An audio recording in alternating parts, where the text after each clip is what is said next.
ఆంధ్రప్రదేశ్లోని అనంతపురం జిల్లాలో ఉన్న ఒక అద్భుతం లేపాక్షి ఆలయం. 70 భారీ స్తంభాలున్న ఈ గుడిలో ఒక్క స్తంభం మాత్రం భూమిని అస్సలు తాకదు. అవును, మీరు విన్నది నిజమే. ఆ స్తంభం గాలిలో తేలుతూ ఉంటుంది. దాని కింద నుండి మీరు ఒక పేపర్ లేదా పల్చటి క్లాత్ పంపిస్తే అది అవతల వైపుకు ఈజీగా వచ్చేస్తుంది.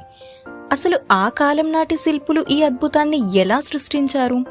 వందల ఏళ్లుగా ఆ స్తంభం అలాగే గాలిలో ఎలా ఉంది? దీని వెనుక ఉన్న రహస్యమేంటి? పురాణాల ప్రకారం రావణుడు సీతమ్మ వారిని అపహరించుకు వెళ్తున్నప్పుడు జటాయువు పక్షి అతనితో పోరాడి రెక్కలు తెగి ఇక్కడే పడిపోయిందట. శ్రీరాముడు తన వెతుకులాటలో ఇక్కడికి వచ్చి ఆ పక్షిని చూసి జాలితో లేపాక్షి అని అన్నారని, అందుకే ఈ ఊరికి లేపాక్షి అనే పేరు వచ్చిందని చెబుతారు. ఈ ఆలయంలోని ప్రతి రాయి వెనుక ఒక కథ ఉంది. ప్రతి శిల్పం వెనుక ఒక చరిత్ర ఉంది. బ్రిటిష్ పాలనలో ఒక ఇంజనీర్ ఈ గాలిలో తేలే స్తంభం వెనుక ఉన్న గుట్టును రట్టు చేయాలనుకున్నాడు. స్తంభాన్ని ఒక పక్కకు జరపడానికి ప్రయత్నించినప్పుడు వింతగా గుడిలోని మిగతా స్తంభాలన్నీ కదలడం మొదలుపెట్టాయట. భయపడిన ఆ ఇంజనీర్ ఆ ప్రయత్నాన్ని అక్కడితోనే ఆపేశాడు.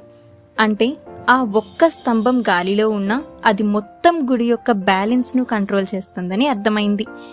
ఏ సిమెంట్, ఏ అత్యాధునిక యంత్రాలు లేని ఆ రోజుల్లోనే భారతీయులు ఇంతటి అద్భుతమైన యాంటీ గ్రావిటీ టెక్నాలజీని ఎలా వాడారు? లేపాక్షి కేవలం ఒక దేవాలయం కాదు, మన పూర్వీకుల అద్భుతమైన మేధస్సుకు నిదర్శనం. నేటి ఇంజనీర్లకు కూడా అందని ఈ మిస్టరీ గురించి మీరేమనుకుంటున్నారు? ఇది దైవశక్తా లేక అద్భుతమైన నిర్మాణ శైలియా?